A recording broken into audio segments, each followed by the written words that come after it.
What's going on, guys? ChillSFM here, taking a look at one of, if not the best closer in the Open Ultra League. I'm talking about Cobalion. Guys, this thing is a monster. With double kick as its fast move, it gains energy super quickly. It has two really strong charge moves as well. Sacred Sword, of course, great. It is Legacy, but it's a really strong charge move. And then Stone Edge.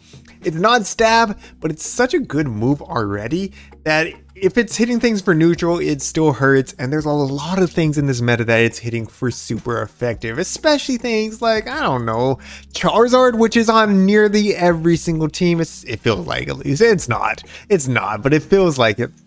Also, its typing is really good, right? It walls a lot of Pokemon like Auroras, like the Dark Poisons, Drapion, Skuntank, unless they're running Flamethrower. But even then, it's not really a bad matchup. You just got to shield the Flamethrower, and then you leave with 100 health still, right? So yeah, I was really impressed with it. I've been hesitant in building one because I didn't have a good IV one. I only had raid IV ones, and they weren't even like raid IV ones that I could justify because they didn't come close to 2,500. Finally, I got a trade that was this one, 9, 12, 10. Basically still raid IVs. I plugged it in PV Poke and it said it was fine, which I think most IVs on Cobalion are fine as long as you get close to that 2,500 mark. In fact, all three of these Pokemon really, right? Tapu Fini doesn't really need great IVs. Don't get me wrong, if you can build one with better IVs, you're going to get a little bit extra bulk and it's going to benefit you eventually, like in some battles, it's going to benefit you. But none of these rely on that most of the time, right? Generally, you're fine with these higher IVs, which is what I was running. And you can see this is 5 sets right here. Now, I will admit, I played these battles like before the weekend, I think Thursday. It's just taking a while to get this video recorded. But regardless, like this team worked. It is just a variation of my signature team, which normally Tapu Fini, Trevenant, Core, I do run. And then I normally run a Scavalier. But with all the Fire Flyers, I figured, let's try something that can nuke them.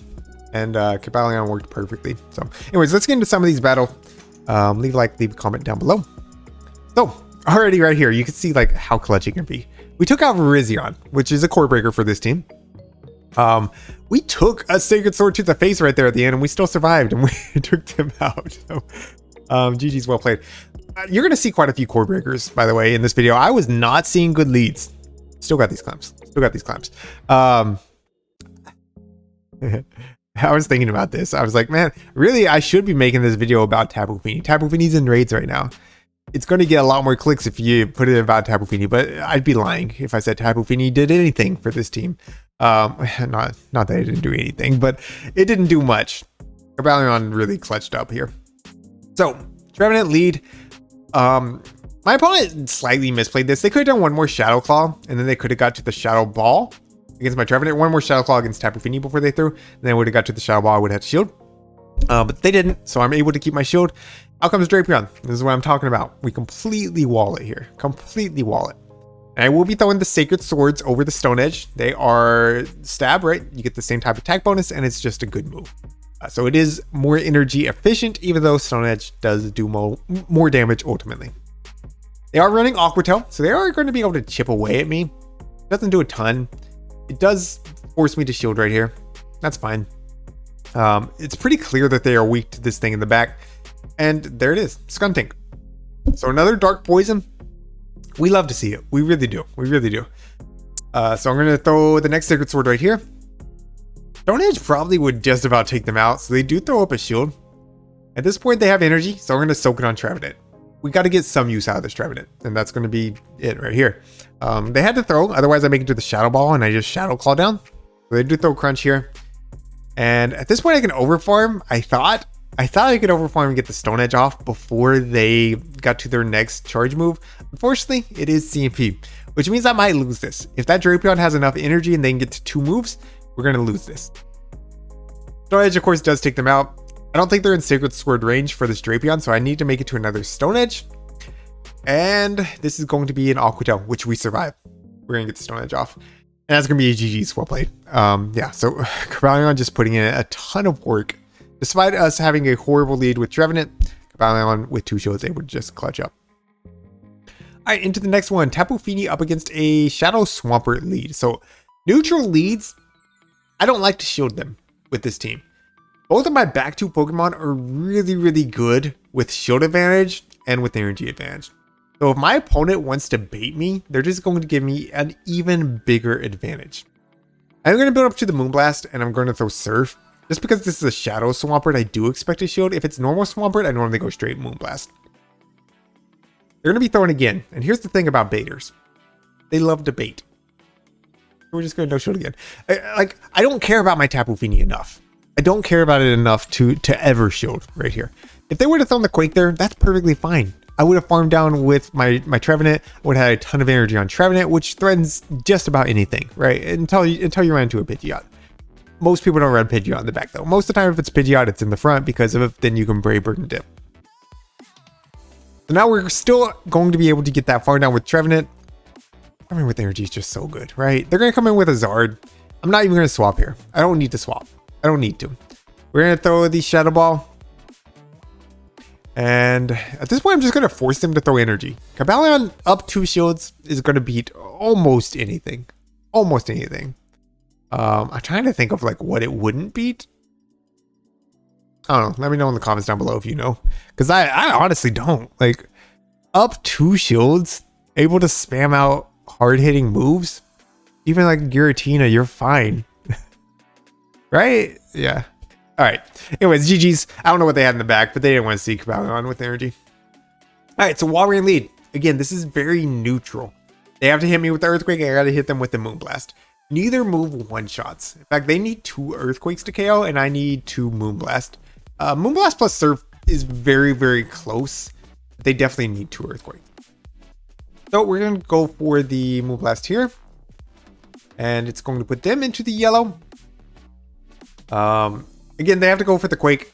And again, like, I just don't shield Tapu. I just don't. And they don't bait. So good on them. Good on them. But now I can come in with Cobalion. I can get a big energy lead or force them to give up Switch anyways. They do give up Switch. They're coming in with a Zard. Now, Cobalion does answer for Zard with a shield advantage or enough of an energy advantage. Without those things, it's a bait game. We are going to bait them the first time we grab a shield. They do not bait us. So we throw up the shield there. That's great. That's perfect for us. From my experience, Charizards have not been baiting. Just because they get to those Blast Burns quick enough, they feel like they don't need to. But if we double bait them, we're in a great spot. I'm going to still respect the Blast Burn right here. It is actually another Blast Burn. So yeah, this opponent not messing around. I'm able to overfarm here though. They give me a little mini heart attack here. But what they're really trying to do is stall the Switch Clock, which I should have recognized. Because I go to 100 energy and then I throw. It's the easiest catch in the world for them. Easiest catch in the world. We take out the Walrein. This is still fine. If Zard comes back in, we make it to another Stone Edge. I think in only 1 more double kick. So we'd still be able to take them out. Instead they come out with Cresselia. So I'm going to bank the Stone Edge and I'm going to come in with my Trevenant. Trevenant, of course, has a dominating matchup here. Generally, unless you get hit with a Moonblast and you get the attack drop before you throw the Shadow Ball. Then it's not near as dominating and you're going to see it right here, right? The Shadow Ball. Not going to put them in farm down range. Normally it would. In fact, normally like that Shadow Ball plus the Shadow Claws, that probably would have taken them out by then. But instead they're going to be able to connect with this next Moonblast. I think I could have done 1 more double kick there. I'm pretty sure I could have. But I feel like since they threw that Dragon Claw, I was fine there. Yeah, because I'm just 3 away from the next Stone Edge. We just make sure the next Stone Edge, and we're going to take out the Charizard. That's going to be GG's. Well played. So, Cobalion able to threaten both shields off the Zard, and then take it out in the end. Alright, Tapu Fini into Scrafty. Dominating lead for us. This is great. One thing to always think about, if they're staying in a horrible lead for them, they're probably weak to this somewhere in the back, right? They might want to 2-shield this Scrafty to try to get rid of my Tapu Fini, because 2-shield Scrafty can mow through a Tapu Fini, right? So I do decide to bait, and they do decide to let it go. That's fine. We're going to go ahead and eat this charge move. Is another power punch. At this point, I can actually come in with Trevenant. That Scrafty's low enough, I could take it out with Trevenant. I might have to give up 1 shield. That would be fine. What I wanted to do is I wanted to lure out a potential fire type. Since they were staying in, I knew there was likely a fire type in the back. And we do lure it out here. I do bait with the Seed Bomb. Here's the reason. If you go straight Shadow Ball, they can farm up to 100 energy before throwing. Potentially they can farm all the way down. I think they'd have to double shield then. If you throw the Seed Bomb, then they're just forced to throw energy. And that's really all you need. If they didn't shield there, that's fine as long as they dump their energy, right? Now, look, I'm already at double surfs right here. And they threw the flame charge just to get some guaranteed damage. We're going to be able to take out right there. Out comes Jellicent. We're going to throw the Moonblast. Moonblast will do less than half. Now it's up to Cobalion. We are up a shield, but they are up on energy. I expect a bait here. I do expect a bait. So I call it, and it's a surf. Beautiful. That's honestly what I needed. Did y'all see what they did there? Did y'all see what they did? They paused. Knowing that I was going to wait to throw in the middle of their charge move, they paused to try to get that catch. That's smart. I wasn't going to throw yet, though. So we take out the Scrafty. And look how much that Stone Edge does to Jellicent. Like, this is beautiful. Honestly, since I have 2 shields, I can probably just double kick down this Jellicent. They do bait with the Surf. Double kicks are doing, like, nothing. Absolutely nothing. But at the same time, that Stone Edge put them deep into the red. If not double kicks purely, then we're going to get a few water guns in. So they do top left. That's going to be GG's. Well played. All right, another core breaker. Oh, yeah. There was a lot of them. Surf Edge lead. Surf Edge technically can, like, potentially win against everything if it has Brave Bird and Leaf Blade. We're going to go ahead and pull a shield with the Surf. I try to catch a Leaf Blade. They hold on to their energy. There it is. Another Zard. I'm telling y'all, maybe I wasn't exaggerating. Maybe it is on every team. I know we've probably seen some teams already without it, but it feels like it's on every single team. So we bait. We're going to no shield because of we need shields to handle that Surf Edge. What I needed from Cobalion was just to, like, soak some damage and get a shield advantage. That's what we needed. And that's what we do. So we have 2 shields. My opponent has 0. Coming back in with Tapu Fini. Going to throw the Surf pretty quickly. I didn't want to eat a Blast Bird. Maybe I should have. Maybe I should have just ate the Blast Bird and left with energy. Try to catch the Leaf Blade again. They don't throw. So I'm going to respect the Brave Bird, and yes, it is the Brave Bird.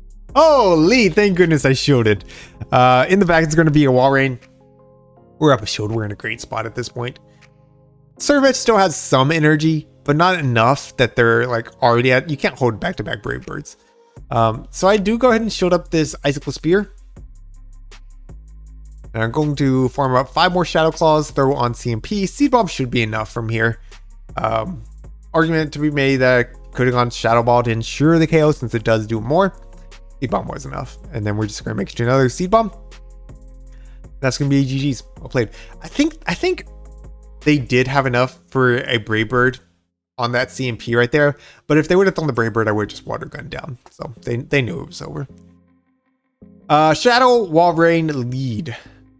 So we're gonna play this the same, right? All neutral matchups, I just play it the same. I never shield. If you run into me running Tapu Fini lead, just throw your nukes. Like, I don't care. Honestly, I don't. So this one baits, and we're gonna take advantage of that. Gonna go for the Moonblast. They shield. That's still fine. That's still fine because they're not gonna leave this with energy. I'm gonna be able to come in with Cobalion and take this thing out and probably have residual energy. And they bait again. I'm telling y'all, baiters love to bait, and it makes sense for them to bait because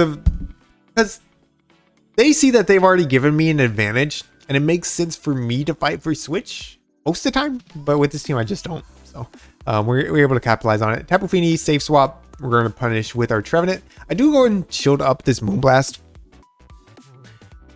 and what I should do here, they get the attack drop. What I should do here is I should just commit to the farm down. Because if they make it to another Moonblast, we survive it.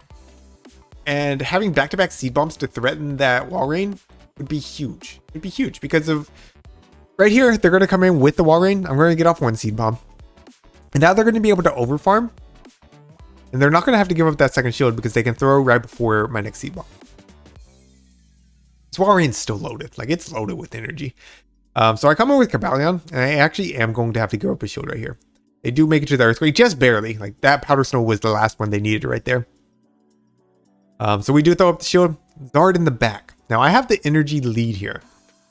I am thinking their win con is calling my bait, so I'm going to full send it. They throw up a shield. Still have a win con here. I do have a surf banked, by the way. Surf would not KO from here. So that's the reason I go for the catch here.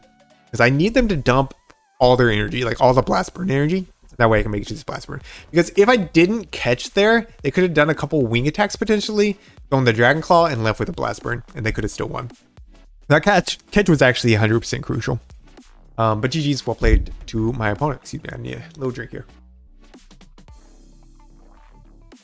That's some lemonade from McAllister's. I don't know if y'all have had that. Good stuff. All right, Jellicent lead. Again, it's a neutral. You play it as a neutral matchup because it's actually a bad matchup, especially if you let a free hex come through. But you don't want this on Cobalion ultimately. At this point, you could, right? That's Stone Edge range. So if I wanted to swap out there, I could. But instead, I'm like, well, I can farm this down with Trevenant. Might have to shield once, but Trevenant's just so good with energy. They do swap out though into a Alolan Ninetales running Powder Snow. Gleam's gonna hurt. I would imagine it does around 50%. So I do go ahead and throw up a shield. We're gonna be able to overfarm quite a bit. Thought that Stone Edge would one-shot. Here's the problem with it being non-stab. It just doesn't one-shot. So I actually end up throwing this Sacred Sword as well because I don't want to eat a Gleam and I don't want to give up another shield. I know Jellicent's going to come back in. They're so low though. They're so low. I'm wondering if a Sacred Sword's enough, even though it's double resistant. I don't think it is. I honestly don't think it is, but I think it'll put them in single Shadow Claw range. So maybe I can snipe afterwards. And they do throw up a shield. See, you can see I was clicking there. I was ready. I was ready to try to snipe. But they actually threw up a shield. So I'm also going to shield. They come out with a Galarian Wheezing. This game's not looking good, right? This thing normally has Brutal Swing, Overheat. Both of my back two Pokemon are weak to fire. They do let me connect with the Shadow Ball though, so there's a little bit of hope. The problem is, both of the remaining two Pokemon double resist fighting. They throw Brutal Swing, not wanting to debuff themselves, I assume. Another Brutal Swing takes me out. At this point, I got a bait. I got a bait with the Sacred Sword. And it does grab the shield. What I needed. Make it to the Stone Edge. It's on CMP. It's only a Brutal Swing. So we do survive. It puts us pretty close to Surf range, right? We were already in Shadow Ball range. Now we're close to Surf range. Throw 3, and then I throw the Sacred Sword. I think I should have thrown 4 and gone for the CMP. Because look at this. One more double kick would have done it. One more double kick would have done it. So I'm thinking Cobalion wins CMP. In fact, I'm going to double check it right here. Cobalion attack 146, Jellicent 141. So like we would have won if we would have done one more double kick. And by the way, yeah, I'm claiming a 5-0 there. Obviously, this set was not corresponding with that battle. But anyways, had a lot of success with this team. Try out Cobalion. Try it. Maybe not this team because I saw so many core breakers. So many core breakers. But then again, like if you learn this team, I promise you it will benefit you for seasons to come because I've been running it for seasons to come or seasons up to this with a Cavalier and it just keeps on working for me. So anyways, I'm going to wrap up the video here. Leave a like, leave a comment down below. Thank you all so much for watching. Thank you to my channel members for your support. Until next time, this is True SFM reminding you to always keep pushing forward.